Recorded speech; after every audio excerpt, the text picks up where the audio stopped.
되는 마음으로 한 사람이 100명의 역할을 한다고 생각하고 지금 1000명이 왔다고 생각하고 우리가 이 자리에 있으면 될 것 같습니다. 제가 좀 정리를 해봤는데 윤석열이 왜 탄핵이 되게 되는가 10가지 이유를 제가 정리를 했어요. 제 나름대로 쭉 정리를 했는데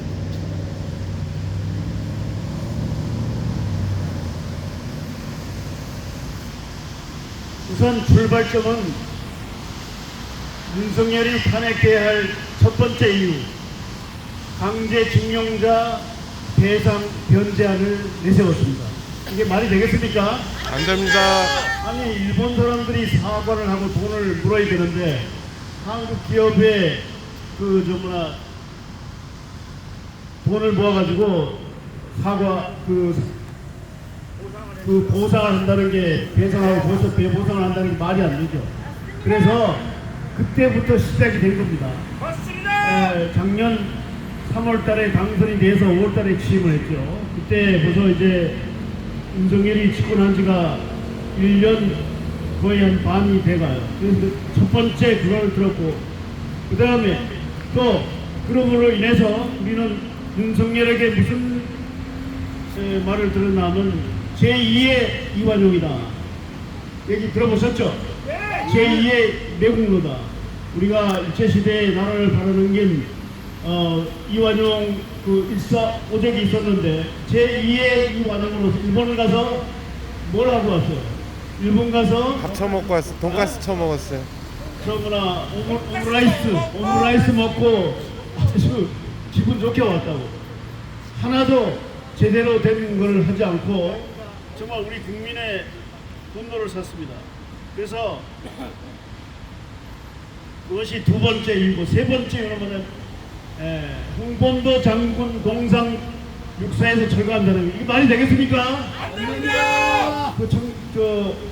나라를 위해서 온몸을 헌신적으로 바치고 했는 그 홍범도 장군을 동상을 철거하고 일본에 잘 보이기 위해서 이렇게 했다고 하는 것은 도저히 우리가 용납할 수 없고 용서할 수 없는 일입니다. 그래서 이런 일들은 경상도 수구 세력이 몰려있는 경상도 사람으로부터도 지지를 받지 못했어요. 맞죠? 맞습니다. 그 다음에 또 네 번째 제가 적어봤는 중국과 러시아의 적대 관계, 전쟁 위기 고조, 남북 관계 경색 및 9.19 군사 협정 파기 지금 계획을 입증하고 있어요. 자, 이것이 우리 한반도의 전쟁 위기를 가져오는 가장 아주 외교자도 모르는 아주 대통령 누가 다 한 번 하는 거지 두 번 하는 거 아니잖아요. 그런데 국제 관계에 있어서 중국과 러시아는 우리가 비록 공산주의권이지만은 그 사람들이 다 우리나라의 현대 자동차가 러시아에서 철수했습니다. 중국의 모든 그 경제도 곤두박질 치기 시작했어요. 그것으로 인해서 중국과 러시아 그리고 저쪽 중국 대만 우리가 심지어 그런 말도 나왔어요. 대만의 전쟁이 났을 때 우리 군인들을 파견한다. 그리고 일본의 배들이 막 북한에 막 들어오기 시작했어요. 그리고 일본 무슨 기죠 그게? 우길기. 우길기를 달고 사람들이 아주 뻔뻔스럽게 부산항에 들어오고 또 우리가 잘 아는 것처럼 우크라이나에 우리 무기를 제공하는 그런 일이 또 있었습니다. 그것이 미국에서 우리 용화대를 도청을 했잖아요. 도청에서 다 나온 사실이에요. 자, 이런 거를 봤을 때는 국제관계는 외교적인 관계는 적도 없고 왜냐하면 항상 주고받는 그 관계가 되어야 되는데 그걸 하지 못했어요. 대통령으로서 기본적인 그 역할을 충분히 하지 못한 겁니다. 그렇게 해서 윤석열이 금년에 쓴 돈이 얼마입니까? 지금 한 달인가 두 달 되는 거 지금 계속 나가는 거예요. 나가서 돈을 써가지고 결실이 있다면 노 프로블em 문제가 없고요. 그러나 우리가 갈 때마다 외교를 나갈 때마다 항상 문제가 생깁니다. 문제 참사. 하고 또 이렇게 여러 가지 지금까지 얼마를 돈 썼죠? 666억 666입니다. 기억을 해야 돼요. 우리가 666을 써도 뭐 더 이상 많은 돈을 써도 성과가 있다면 우리 국민들은 노 프로블em 문제가 없어요. 그러나 지금 앞으로도 지금 국빈 요번에 최근에 사우디아라비아 그다음에 카타르 국빈 방문하고 왔어요. 글쎄 거기서 무슨 성과가 있었는지 모르지만은 이미 다른 기업에서도 이 행보를 마치 그 대통령이 한 것처럼 그렇게 둔갑을 해서 거짓말을 국민들을 사기치는 그런 것이 있습니다. 그래서 부부 사기단. 있어서도 정말 빵점이에요. 옛날에 가족 사기단. 문재인 대통령이 있을 때는 코로나를 잘 극복했고 여러 가지 모범이 됐기 저도 외국에 있을 때 사진을 봤어요.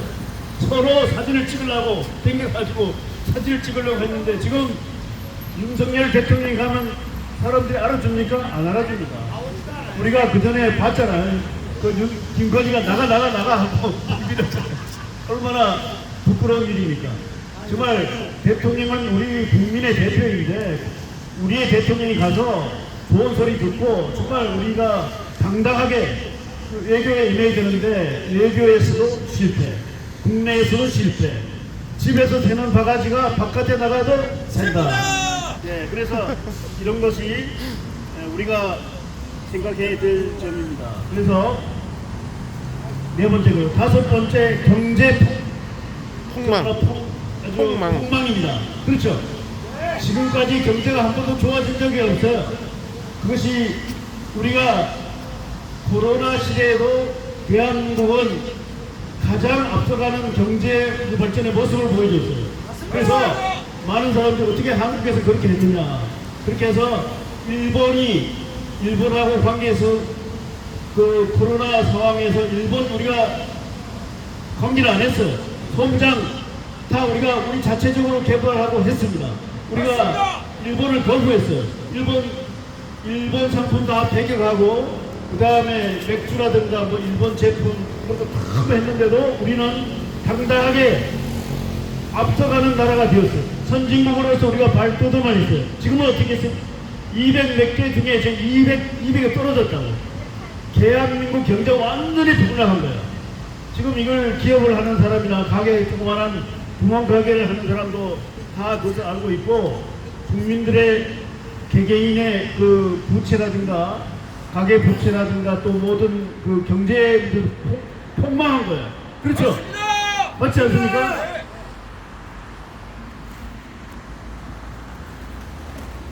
그 다음에 여섯 번째 대한민국이 아니라 대한건국이 됐습니다. 검찰이 통치하는 나라가 됐습니다.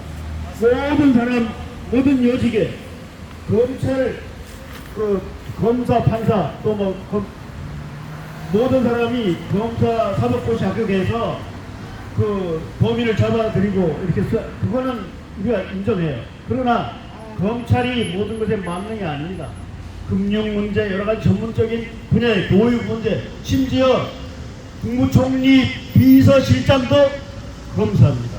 교육부 장관 비서도 검사예요. 모든 게 검사예요. 그러니까 금융감독원장 검사입니다. 검찰 수사를 해봤기 때문에 금융수사를 했기 때문에 그 사람이 지금 이복현이죠. 그 사람이 물론 뭐 전문가 있겠지만은 모든 분야의 검찰을 다 포진시켜 놨어요. 이것이 대한민국입니까? 대한건국이 됐어요. 검찰 통치. 자, 신부님, 네. 이복현이가 세무사 자격증이 있대. 그 세무사 그건 그래. 그 다음에 대한민국은 민주공화국인데 모든 주권은 국민에게 나오는데 지금 야당과 협치를 하고 있습니까? 안 하고 있어요. 이재명 대표가 몇 번이나 같이 하자고 그랬어요. 그러니까 대표를 하고 오라고. 지금 김기현이가 민주당 국민의힘 대표지만 그 사람이 제대로 대표 역할을 하고 있습니까? 아니요. 하고 있어요. 핫바지 대표. 그리고 지금 임용한 훌륭한 개인적인 인품은 훌륭하다고 합니다. 그 다음에 순천 출신으로 의사로서. 그러나 그 사람은 정치인이 아니에요. 한국을 사랑하지만 한국에 기여하신 분이에요. 그러나 지금 완전히 하는 행태를 보면은 만약에 그 제대로 된 그 혁신위원장인가요? 그 위원장이라면 제일 먼저 일선을 뭘 해야 됩니까? 대통령님 변하십시오 이렇게 해야 돼요. 그 말을 할 수 있어요 없어요? 할 수 없습니다. 그리고 제대로 된 그 검찰 그 대표를 할 수 있는 그걸 할 수가 없어요. 그 임시 비공적으로 지금 김포시를 서울로 편입시키려고 합니다. 이재명 대표 뭐라고 했어요? 지하철 5호선을 좀 확장해가지고 편리하게 교통을 해줘라. 그러면 전국에서 그 옆에 구리시 뭐 전부 다 서울시로 편입하면 서울시가 아주 폭발이 되면 더 큰 혼란을 가져옵니다. 그래서 이런 모든 것, 그 다음에 이재명을 정치 탄압을 하고 있어요. 맞죠? 맞습니다. 민주당의 분열을 일으켜서 회기 중이 아닌 보통 때 한번 나가겠다 했어요. 그때 안 하고 회기 중에 해가지고 민주당의 분열을 일으켜서 검찰 구속영장을 하도록 통과시켰습니다. 그런데 어떻게 됐어요? 영장 취소심사 기각이 됐어요. 자기들의 각본이 어긋난 겁니다. 자, 이것이 검찰 정치가 아니고 뭐겠습니까? 이재명 말하자면 거의 한 400번에 가까운 압수수색을 했는데 아무것도 나온 게 없어요. 그 다음에 본부장 비리, 윤석열 본인의 비리 많아요. 그 다음에 부인의 비리, 김건희가 주가 조작 한 번도 조사 안 했어요. 그 다음에 여러 가지 의혹, 경력 비리, 그 다음에 장모 주가 조작이 아니라 예금 잔고 300몇 억 없는 거를 일부러 본부장 네, 그래서 같이 했죠. 주가 조작. 그래서 이거를 이제 들 수 있고 너무 많다. 너무 많은 일곱. 그 다음 8번째 이태원 참사 사과 거부입니다. 12구 참사가 1년 됐습니다. 우리 신부님들이 10월 30일 지난 월요일날 시청 앞에서 추모 미사를 했어요. 그런데 그 전날 일요일날 추모식이 있었죠. 윤석열은 어디로 갔습니까? 분명히 초대를 했어요. 정치 집회를 안 간다고 그랬어요. 그래서 야당이 전부 다 나오면서 자체적으로 했는데 영암교회, 성북구의 영암교회라고 갔어요. 영암교회가 무슨 교회냐? 어렸을 때 자기가 다녔던 교회라고 합니다. 거기 가서 신도들도 없어요. 용화대 대통령실하고 그 다음에 장관들 몇 사람 모여가지고 자체 셀프 그걸 한 겁니다. 그리고 그 목사님도 처음에 거부했다 그래요. 이거 신도들도 없이 자기들끼리 그냥 한 거예요. 기획예배. 이게 진정한 사과입니까? 아닙니다. 하나의 그냥 명무만 갖춘 거지. 분명히 유족들을 만나고 사과하고 그 다음에 특별방지법 12구 특별 참사 방지법을 통과시켜줘야 되는데 지금 국민의힘 때문에 통과가 안 되고 있어요. 자, 이걸 보더라도 국민의 생명을 무시하고 안중에 없는 그것은 분명히 탄핵의 사유가 되고도 남습니다. 그 다음에 양평 고속도로, 김건희 고속도로 잘 아시죠? 네. 지금도 그냥 버티고 있는 거예요. 그리고 가족과 모든 관계가 된 양평 고속도로 비리가 9번째고 10번째 후쿠시마 가장 문제가 되고 있는 생명을 위협하는 후쿠시마 오염 폐기수 지금 3차가 진행이 됐습니다. 시작됐어요.